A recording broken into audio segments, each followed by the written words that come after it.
Why are wars fought?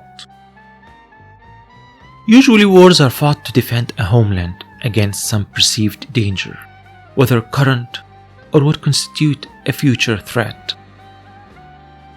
Wars may also be expansionist, in which a nation wages a war when it seizes a strategic opportunity to strengthen its hand on the international arena, or to seize an opportunity during which its historic or regional foes are at their lowest point. In both instances, defensive and expansionist wars usually put a nation's future and current fortunes in mind. But invariably, throughout history, wars would be waged for personal interests, not only to fulfill a ruler's vision or dream, but to fend off his wrath upon some nation, race, or even a single person, essentially just to uphold his dignity in front of the world. Unfortunately, in many of those instances, whether victory is achieved or defeat has happened, historical narratives don't always treat those events that cost lives of hundreds of thousands or millions of people as a failure of civil and military institutions. In curbing the ambitions of those singular identities, the monarchs or the emperors who dictate their vision upon the entire country, not for the country's advancement, but to satisfy their basic fantasies and desires. One of those instances in the mid-1850s involved the Russian Emperor Nicholas I, who ruled over a huge behemoth in the form of the Russian Empire, and who had a glorious reign over the country that involved a number of victories throughout Europe and some achievements at home. He dragged his empire into a war to fulfill his fantasies and to avenge his ego, unwilling to feel belittled by other monarchs and kings throughout Europe. The issue erupted after fatal fighting between the Orthodox and the Catholic churches in Palestine, then under the suzerainty of the Ottoman Empire. Due to historical complexities and old treaties between the Ottomans and the French had legal and spiritual protection of the Christian residents and subjects of the Ottoman Empire. When the fight between the Orthodox and the Catholics erupted in Jerusalem, Palestine, Nicholas I found it a great opportunity to exert Russia's influence in the Ottoman Empire, and that was by giving Russia a claim to protect the Orthodox Christians within the Ottoman Empire, just like the French had with the Catholics. An effort whose primary aim was precipitating the eventual demise of the Ottoman Empire, and thus having legal international right in eventually absorbing parts of the Ottoman Empire into Russia. The eyes of the Russians were on Constantinople, but they would have loved to extend their rule all the way to glorious sacred Jerusalem. The Ottoman Sultan, fearful of having his rule greatly curtailed by the Russian interference, sought help from the great powers, Britain and France, who themselves feared the great expansion of Russia with its behemoth of an army. They came to the Ottomans' help by giving them international diplomatic support during their negotiations with the Russians. The British even intervened to mediate. However, intimidated by Napoleon III, the newly crowned French emperor, Nicholas I, the Russian emperor, became incensed and refused any revision of his demands. And in July 1853, as a move to prove his adamant position, he rushed the Russian army to occupy the Danubian or the Romanian principalities, which are nowadays current Romania, but back then they were self-ruling principalities under the Ottoman protection.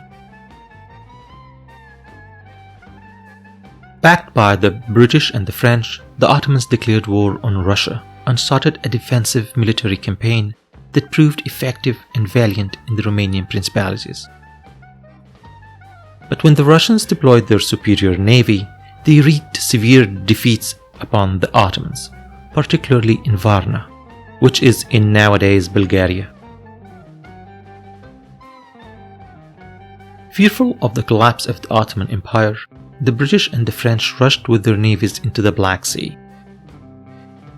To avoid fighting the British and the French armies, the Russians withdrew from Varna and from that area of contest. But the British and the French navies, having been deployed, couldn't just return to their countries. The costs of military deployment as well as the sentiments back home demanded action. And so the combined French, British and Ottoman navies and forces were redirected to the Crimean Peninsula, landing there and putting Sevastopol, the major city in the peninsula, under siege. A long protracted war ensued amid grave humanitarian conditions until the fall of Sevastopol. And due to the great Russian losses, the country sued for peace in the early months of 1856.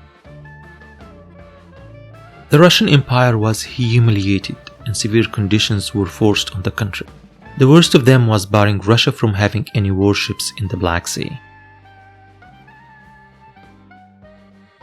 This international war, sometimes considered the prototype of the First Modern World War, had great ramifications on the political and social fronts in Europe.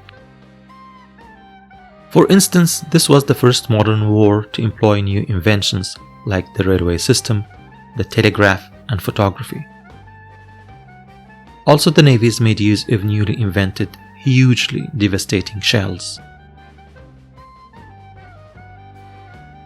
The conditions on the warfields for the casualties were devastating and horrible, and soldiers who died from infections and wounds far exceeded the numbers of those who died during combat. Most prominent was the British attempts at renovating how medical services are deployed on the field, and those attempts came from two volunteer nurses. One was Mary Seacole, who is largely unknown. Some attributed her omittance from history due to her African-Jamaican origins. And then, of course, there was Florence Nightingale, or the Lady with the Lamb. Florence Nightingale's efforts were more systematic and institutional, and later after the war, when Florence Nightingale returned to England with her huge experience, she established a pioneering nursing school in London, which revolutionized the practice and contribution of nursing to the modern medical establishment. But more crucially were the political and social implications of the Crimean War.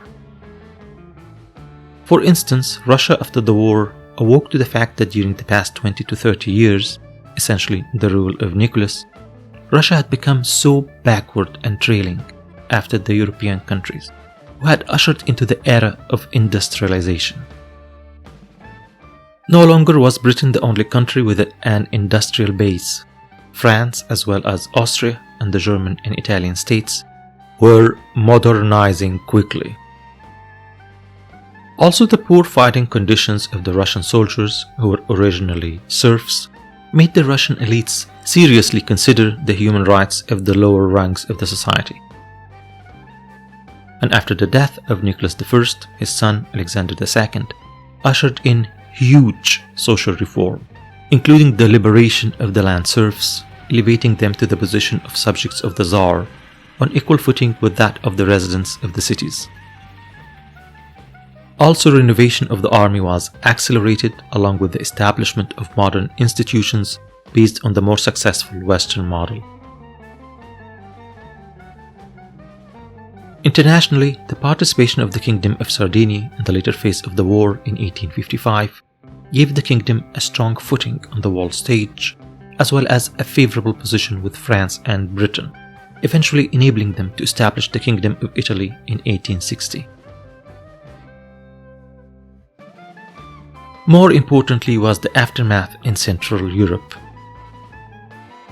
The great Austrian Empire, despite its historical prestige and huge land mass, had a weak military and fragile internal control of its empire for the previous half of a century, and was invariably dependent on Russia to fend off external threats. But when Austria abandoned Russia throughout the Crimean War, even siding with the Allies, Britain and France, that created a huge rift in the relations between the two empires. Even worse, in the later stages of the war, Austria essentially threatened to join the war against Russia. That dealt a severe, irreparable blow to the relations between the Russians and the Austrians.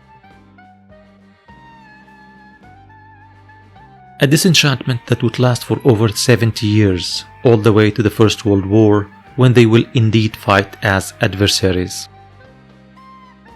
More urgently, the Austrians would suffer huge consequences due to the loss of their strategic alliance with Russia. Like they wouldn't be able to stand to the Italian unification efforts in 1860, or to Prussia in 1866, or to the revolts of its internal elements, resulting in its voluntary ceding of power to the Hungarian component in 1867. And for the remainder of its life, the Austrian Empire will continue to suffer due to the strategic error of abandoning Russia and never trying to amending its relationship with it. That's it for today. I hope you have enjoyed the episode. If you have any questions or corrections for any information, please leave a comment on YouTube or Facebook. Thanks for listening and see you next time. Goodbye.